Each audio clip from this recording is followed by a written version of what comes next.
પારદર્શક કપડાં પહેરનારને કેટલીક વાર અપારદર્શકો મળી રહેતા હોય છે. ગરીબોની પાસે પહેરવા માટે કપડાં નથી અને શ્રીમંતોને કપડાં પહેરવા છે, ઓછામાં ઓછા કપડે. મુંબઈની અંદર એક છોકરી જેવી કોલેજમાં જવા માટે નીકળે એટલે 10-15 રોમિયો એની પાછળ આવી જાય. કોઈ સીટી મારે, કોઈ કંઈક કરે. બહુ શ્રીમંત ઘરની છોકરીએ ઘરે જઈને પપ્પાને કીધું, પપ્પા બધા બહુ હેરાન કરે છે મને. બાપની પહોંચ બહુ એટલે એને પોલીસ ખાતાની અંદર કમ્પ્લેન કરીને ઇન્સ્પેક્ટરે પોલીસને કીધું કે આવતીકાલે આ છોકરી જેવી નીકળે તમે સિવિલ ડ્રેસની અંદર ગોઠવાઈ જશો. 15 છોકરા પકડાઈ ગયા, જેલમાં નાખી દીધા, 12 કલાકે છોડી દીધા. બીજો દિવસ થયો, વળી પાછી આજ ફરિયાદ, વળી પૂછવામાં આવ્યું, વળી પાછી ખબર પડી કે આ છોકરા આ છોકરીની પાછળ સીટી મારવાના ધંધા ગઈકાલે જેલમાં નાખ્યા હતા તો પાછા કેમ આવ્યા? એટલે ઇન્સ્પેક્ટરને થયું દાળમાં કંઈક કાળું છે. ત્રીજા દિવસે ઇન્સ્પેક્ટર સાહેબ પોતે છોકરી જેવી ઘરમાંથી નીકળતી હતી એ જ વખતે એના ઘરમાં એન્ટ્રી મારી, છોકરીને જોઈ લીધી, છોકરીને જવા દીધી અને એના બાપને કહ્યું, ભાઈ તમારી છોકરી જે રીતના કપડાં પહેરીને બહાર નીકળે છે એવા જ કપડાં જો કાયમ માટે ચાલુ રાખશે ને તો આ છોકરા નહીં, આવતીકાલે હું હોઈશ ને તો હું પણ સીટી મારતો થઈશ. બંધ કરો, એને આવા કપડાં પહેરાવાના બંધ કરો.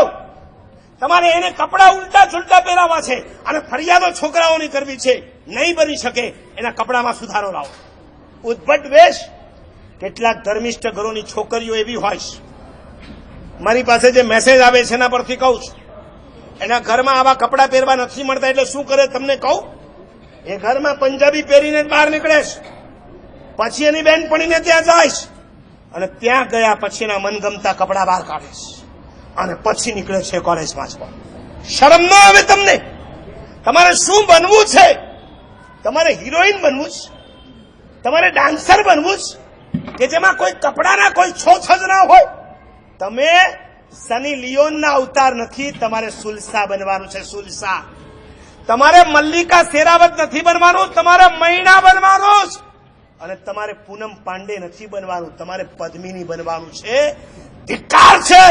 જૈન કુળમાં જન્મ લીધા પછી પણ તમને જો આવા સિનેમાની હિરોઈન જેવા બનવાના નખરા કરવાના સૂચતા હોય, યાદ રાખજો જન્માંતરમાં લાખો બહુ સુધી હવે જૈન કુળમાં તમને જન્મ નહીં મળી શકે.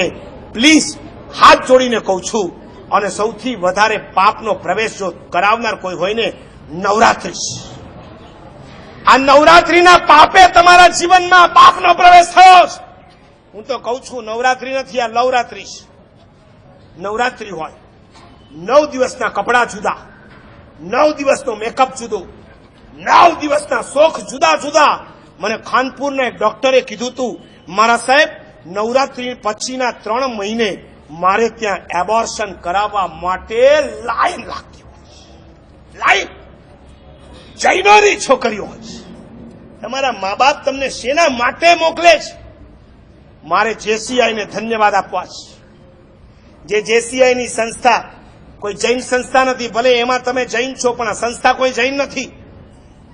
આગ્રહ હું ન રાખી શકું છતાં મેં ગયા ચૈત્ર સુદ 13ના દિવસે જયારે સમૂહ સામાયિકની અંદર હું આવ્યો હતો અને એ વખતે મને સમાચાર મળ્યા કે જેસીઆઈ નવરાત્રી રમાડે છે. એ વખતે મેં અશોકભાઈને વાત કરી, અશોકભાઈ હું ઈચ્છું છું આજે 1500ની સભા બેઠી છે એની વચ્ચે તમારી પાસે મારી અપેક્ષા છે કે જેસીઆઈની સંસ્થા કમસે કમ એમના કાર્યક્રમમાંથી નવરાત્રીને કાયમ માટે રદ કરી દે.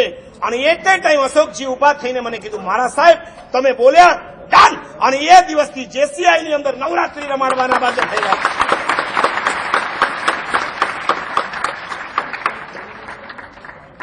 બંધ કરો. પપ્પાઓને કહું છું તમારી દીકરીઓ પર બહુ ઉદાર થઈને એને નવરાત્રીમાં રમાડવાનું બંધ કરો. આ એમાંથી બધા હું તમને કહું નવરાત્રી રમાડવી હોય તો હું તમને છૂટ આપું, પણ રસ્તો એક જ, છોકરીઓના ગરબા જુદા હોય અને છોકરાઓના ગરબા જુદા કરી દો. પછી ખબર પડે કે કેટલી ભીડ થાય. કોઈ અંબિકા માની સાધના કરવા નથી આવતા, જીવતી માની સાધના કરવા આવતા હોય.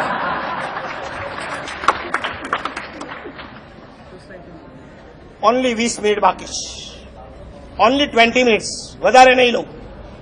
હું સમજુ છું કે પંખા અને એસી વગર નહીં જીવી શકનારા તમે આજે મંડપની નીચે ગરમીમાં પણ બેઠા છો.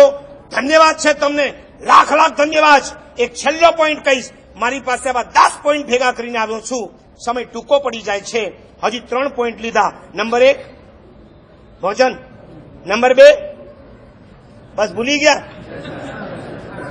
વ્યસન, વેરી ગુડ, અને નંબર 3 ડ્રેસિંગ.